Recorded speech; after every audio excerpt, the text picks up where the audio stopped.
I'm Debbie Godfrey. Welcome to the Positive Parenting Pep Talks podcast. So when your child's in the goal of revenge, now you need to reestablish the relationship. You need to get that connection back again.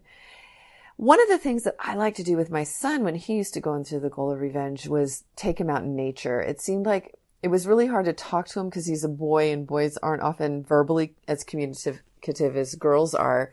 And so sometimes just going for a little hike or going down to the beach or, taking a walk somewhere or a bike ride somewhere or playing tennis, we were able to connect.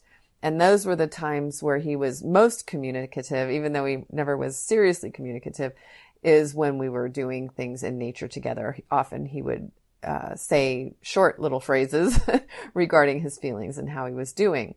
But it always helped to reestablish our connection, going and watching him surf at the beach or something. So think of something that you've done before with your child where you've connected and maybe do that thing. If it's something that you haven't done in a while, it'll be really special. And again, this is not letting them get away with negative behavior or bad behavior. It's postponing discipline. It's refraining from discipline right now until the relationship is reestablished. Let me give you an example of this. My son, one time, I don't even remember what happened that caused him to the goal of revenge, but he went over and he kicked the coffee table leg and he broke it. And, I knew he was in the goal of revenge. I said, ouch, and looks like you're feeling angry. And I can't remember what I apologized for. I don't even remember at this point. And then I said, why don't we go take a walk? And we actually walked down by the railroad tracks and went down to the beach and reestablished our connection. And when I was feeling connected to him again and we came home, I said, well, now you need to fix the coffee table that you broke. And, I went and got the screwdriver and some stuff and brought it in and helped him figure out how to fix the coffee table.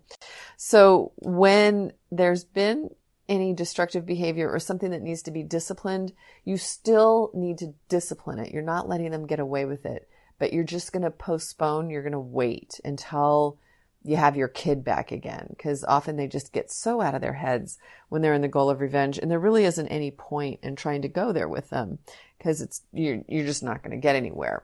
So thinking of a way to reestablish the connection, thinking of a way to get your child back so that you have that influence with them again, that's going to be a huge part of getting through the goal of revenge. And one of the things it does also is it allows room for them to be accountable, meaning that oftentimes kids, when you give them the space and when you do this, they will apologize for their part too. So they'll say sorry for saying I hate you, or sorry for being mean, or sorry for hurting this or that. If you don't force it, this can come, later that day. It could come the next day. It could come in the next few days. So if you're patient with it, they could come to it of their own accord, which is much, much more powerful than if we try to force an apology out of them too quickly. We really want that to come from within them.